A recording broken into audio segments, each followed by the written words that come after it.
All right, I'm going to show you how to use some Google tools to annotate and make some videos of your lessons. So the first thing that I'm using, you can see this app right here. It's called Screencastify. You can record with it. You can get a free version if you do videos that are 5 minutes or less, or you can do a paid version that's a little bit more. The other tool that I'm going to use is called Cami, and I can just annotate documents with that. So I'm going to show you how to use the tools that you have without paying for anything, as long as you keep your videos 5 minutes or less, to annotate. So what I'm going to do is go to my Google Drive here and open up a file.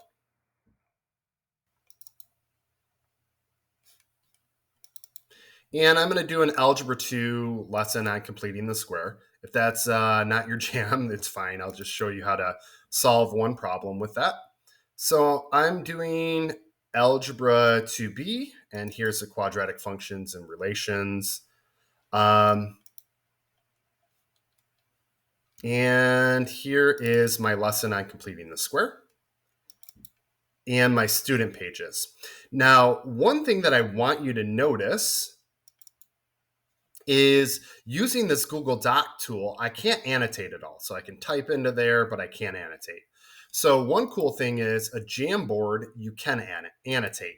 So I'm going to create a new Jamboard, then just kind of run you through a lesson part of that. So here would be where I might do some direct instruction on how to complete the square. If you notice, I put the directions in here. Here's how to complete the square and complete the square to solve this equation. But I did not intentionally put that in because I would lead that instruction. So what you can do is use your sniping tool here from Microsoft. Take a snipe of this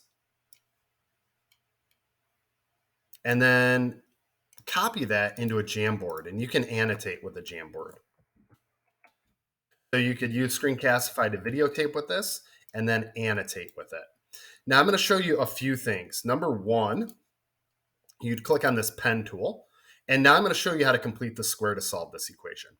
So first, what I'm going to do here is we have x squared plus 10x, and I'm going to make this a perfect square, like x squared, the middle term would be 10, and then we're going to have another term that would be like an x plus something times an x plus something. So the process to do that would be I would move the -9 to the other side. Now I'm going to draw a picture for this to show you what's going on. So as I draw my picture here, we would have our x squared term always go in the upper left. And my 10x has to get split evenly between these two terms. So what I'm doing here is taking 10x and dividing it by the two boxes. Well, 10 divided by 2 is 5. And we have 5x and 5x. Now we're going to add something here. This is why it's called completing the square, to both sides to make this complete. So if I'm making x squared, this would have to be x and x. Then to make this 5x, I multiplied x times, well, this would have to be 5. And this would have to be 5. So our factored form, this is really x plus 5 times x plus 5, which is x plus 5 squared. Then to get this one, you go 5 times 5. Well, this is 25. Well, in order to do this, what I need to do is add 25 to both sides. So here we have x squared plus 10x plus 25 is equal to -9 plus 25. So here, remember, we said that this, again, this is our standard form. This factored form in a complete square is x plus 5 squared. And then -9 plus 25, that's the same as 25 minus 9, which is 16. Now to solve this equation, what you can do, because there's no x term, is take the square root of both sides. So if I take the square root of x plus 5 squared, we're going to have x plus 5. But on the right side, we're going to have a positive or negative value for the square root of 16. So in math, we do like two operations in one, plus or minus. Square root of 16 is 4. And then what I would do now, this makes two different equations. So I'm going to put one equation here and one equation here and then solve it. So we would have x plus 5 is equal to positive 4, and x plus 5 equals negative 4. And then subtract 5 from both sides, and you would have x equals negative 1. And then here, when you subtract 5 from both sides here, you would have x equals, and that is negative 9. So those are our two solutions. Now, if you notice, I kind of judge what I can do with a mouse. So there are some tools that you can get to make your digital annotation a little bit better. This is called a Wacom tablet. You can get them I got this at Best Buy. You could also find them at Amazon, depending on how you shop.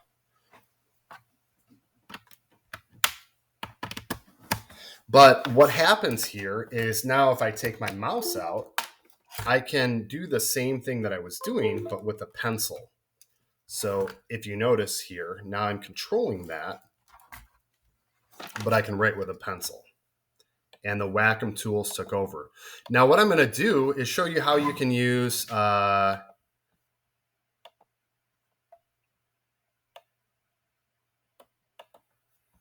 to do the same thing. So I'm going to open up Kami, and I can open up this document in Kami from my Google Drive. And again, I'm going to open up my Algebra 2 folder.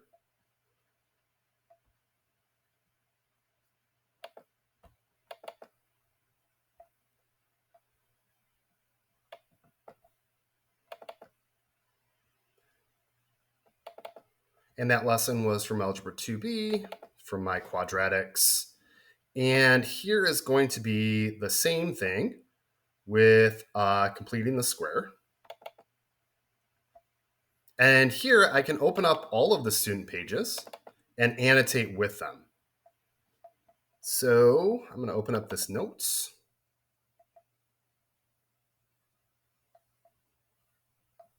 And then I need to convert it.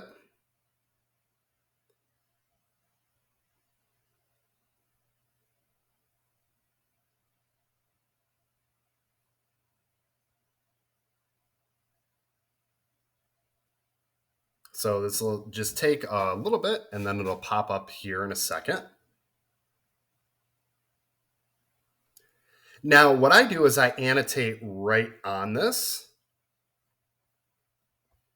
So here, let me go back, and that does not look as good as it could.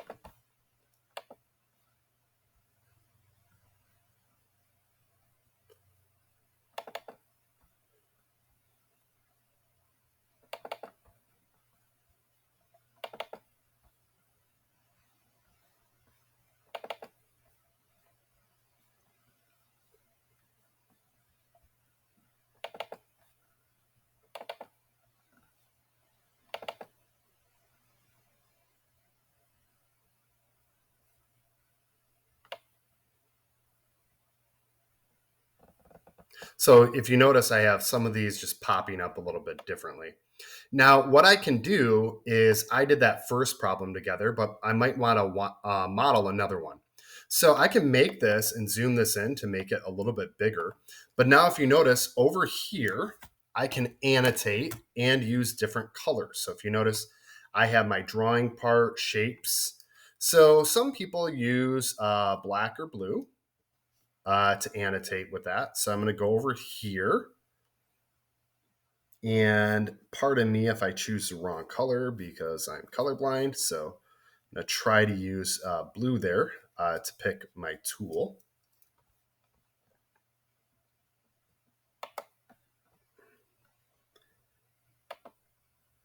And if I were to solve this equation here, what I would do, I'm using my pencil now. We have x squared plus 12x. And then I'm going to leave some space. And we have equals 13. Now I have students draw out that area model every time. It helps them make sense of that with a picture. So the picture and the math really helps students be successful. So there is my x squared. And then if I have my 12x and split that into 2, that's going to be 6x and 6x. So to make x squared on the outside, that would be x times x in factored form. This is standard form on the inside. Here it'd be 6. Here it'd be 6 because 6 times x is 6x. Same thing here. And here, 6 times 6 is 36. So this is what I need to add to both sides to complete the square. So we would just put in plus 36 and plus 36. Now this is what's called standard form. And on the outside in factored form, this is going to be x plus 6 times x plus 6. Or we just write that as x plus 6 squared.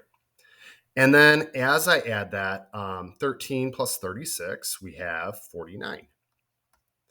And then again, to solve that, you would take the square root from both sides, and you would get x plus 6 is equal to plus or minus 7.